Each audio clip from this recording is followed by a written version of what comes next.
Ito ang mukha ng kalmadong tanawin. Maganda, payapa, at mahinahon. Ngunit sa likod ng taglay na kagandahan ay isang panganib na dala ng kalikasan. Ito ang Mount Pinatubo. Tinaguri ang a beautiful disaster dahil sa kakaibang kontrast ng trahedya at kagandahan. Simbolo ng hindi malilimutang kasaysayan at katatagan. June 15, 1991, ang araw ng pagsabog ng Mount Pinatubo. Isa sa pinakamalakas na pagsabog ng bulkan sa ika-20 siglo. Umabot sa 16 cubic kilometers ang ibinugang abo at nagdulot ng matinding pinsala sa mahigit 800 katao. Nagdulot man ng malawakang pinsala, umusbog naman ang tanawing nakakamangha.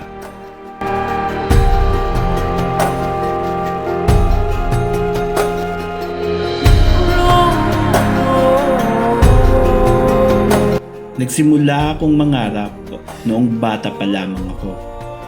Hirayam manawari, may ikot ko ang bilog ng mundo.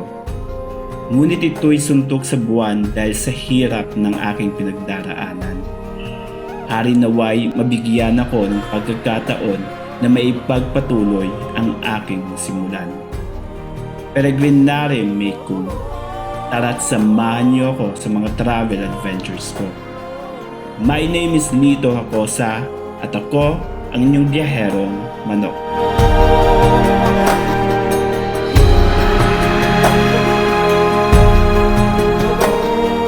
At 6 AM, naghihintay kami ng 4x4 dito sa tourism area ng Mount Pinatubo.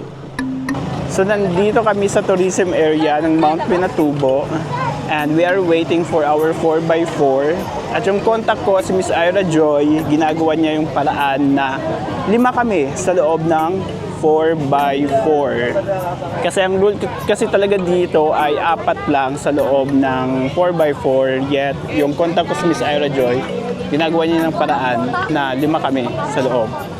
At kung pupunta kayo dito at then napanood mo yung video na ito, ilalagay ko yung contact number niya or yung contact information niya sa description ng video na to para makontak niyo siya. Kasi asikasuhin niya kayo pag siya yung contact nyo dito sa Mount Pinatubo.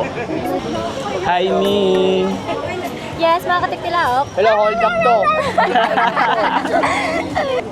Time check, it's 6:10 AM and currently waiting for our 4x4 para mag-start yung journey namin. Yung trek po natin ngayon, meron po tayong 2 phases. First stop po natin ay sa Toblerone Hills.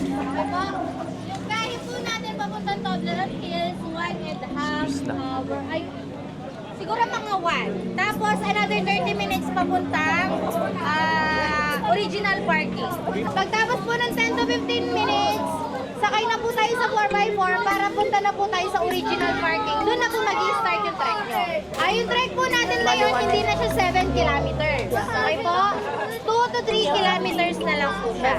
Kasi po, hindi na po maulan, kaya po okay na po yung mga daan. Additional po, yung pagkain po natin doon ay mahal, panigurado. Kung dito po yung water po, 10 to 20 pesos, doon po magiging 50 pesos to 100 na siya. Kaya po mag-ready po kayo ng mga pocket money nyo, just in case po na may magutom sa inyo at maguhaw. Meron din po kaming fresh water doon along the trek. No, sabihin nyo na lang po yung mga tour guides nyo as soon as possible. Baka po kasi madaanan nyo na, hindi na po kayo makakabalik, makakuha ng tubig. Okay po? Pakitandaan po yung pangalan ng driver at saka ng tour guide. Just in case na may mahulog or makalimutan po kayong gamit sa 4x4, matitrace po natin kaagad sila kung ano yung nasakyan nyo sa sakyan at kung sino yung mga tour guides nyo. Okay po? Mas maganda, makipicturean na lang po yung 4x4, matitrace po namin sa tourism, may record doon kung sino po yung mga nasakyan nyo. Right guys, ito po yung aming tour guide papuntang Mount Pinatubo. Hi sir! Ano pong pangalan nyo? Alvin Torrio po. Ano po? Alvin Torrio po. Alvin? Oh, Torrio po. Alvin Torio. Ayun. Alvin pag nawala ako Alam niyo So, na. very nice meeting you po. Alright guys, andito na yung 4x4 namin. There you are. Sige na, Barbie, go. Tuhod mo, inang.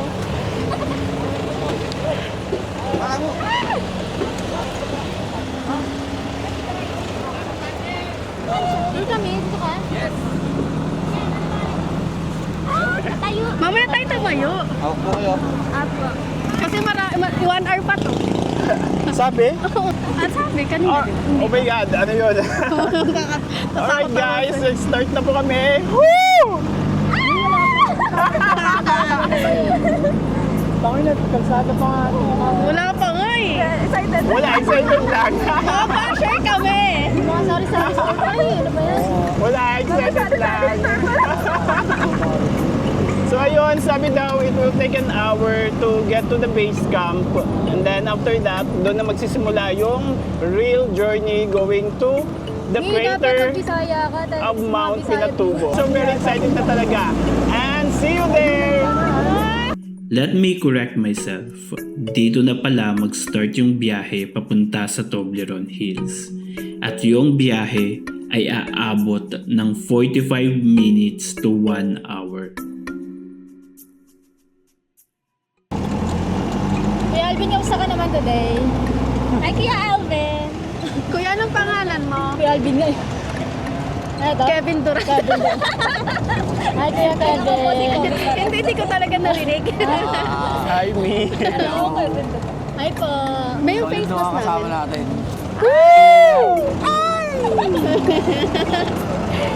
Ito na ba yun? Ayan na siya. Anong ano? Ayun. Yung face Ito na mask, yun, yung face Mio. mask natin. Babae ko natin. Ito na ba yun? Ito na yun. Gusto niya face mask? Oo, maano na yung amoy. Oo. Ha? Paano din naman?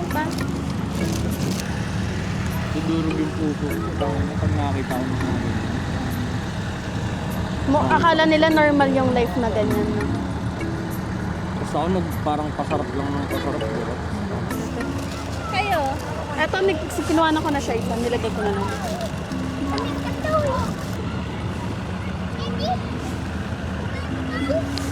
Hindi. Okay. Mumulekto sila ng candy MBN. Nago kami. Okay lang yan. Candy? Maya. Cute eh. Candy? Spell candy. May password din ha. Look in your right eyes. Anong kanta? Okay. Hindi yung kanta lang. Kasi ita-transition ko siya yung sa natin. Okay. 1, 2, 3, go. Looking in your eyes, I see a paradise. This world that I found is too good to be true. Tilao!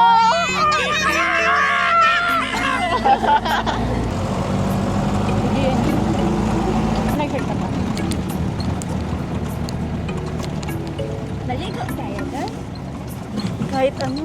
Nabalot ang umaga ng makakapal na usok. Ngunit hindi ito mula sa makina ng 4x4. Mula ito sa alikabok ng lahar at abo na naiwan sa pagsabog ng bulkan.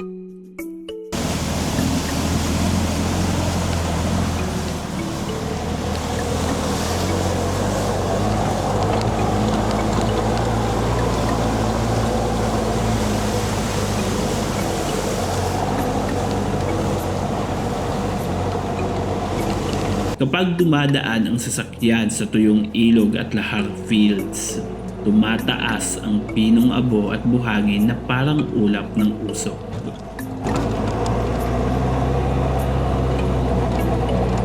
Sabi ni ate kanina. Isa ito sa mga iconic na bahagi ng Pinatubo Adventure.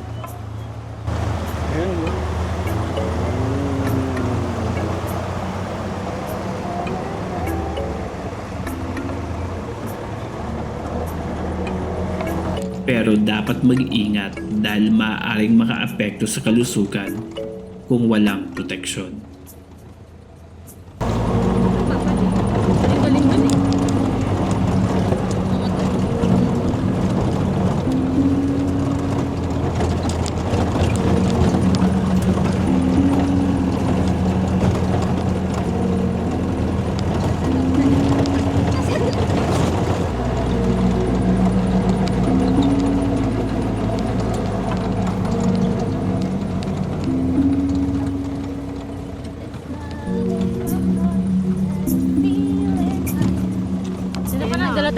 din. Oo. Pagod si Angel talaga makakanta.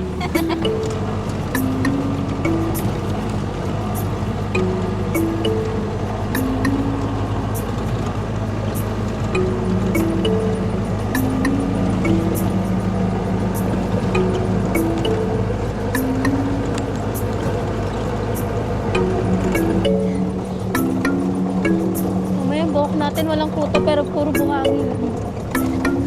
Ang buha puro lahat eh.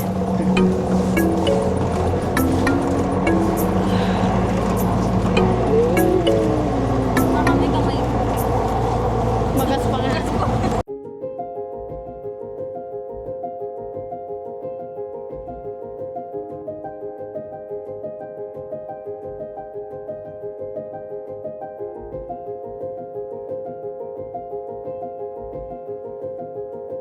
Nakarating na agad kami sa first stop namin, which is Toblerone Hills.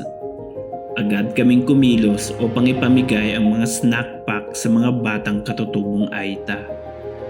FYI, halos lahat ng turista na pumupunta dito ay gumagawa ang mini outreach na ito.